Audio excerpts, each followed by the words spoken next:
Let me tell you about the scariest moment of my life. It happened when I was a teenager. My friend and I wanted to go camping in the woods. We decided to sleep in an old abandoned camper van that we found deep in the forest. So one weekend we hiked out to where the camper van was.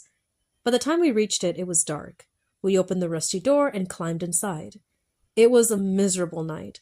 The rain was lashing down outside, the wind was shrieking, and the camper van was creaking and groaning.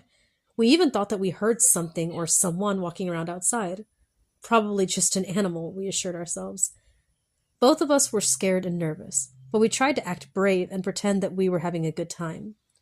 In the middle of the night, I was awoken by a strange noise.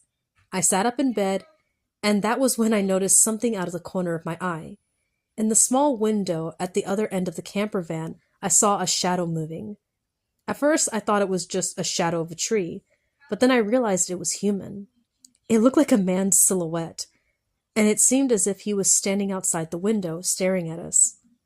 I reached out to grab my friend and wake him up, but the man outside moved, and I froze. My heart was beating fast and I was sweating. I couldn't take my eyes off of the shadowy man outside. I hissed my friend to wake him up. "What's wrong?" he mumbled. "Someone's watching us." "Do you see him?"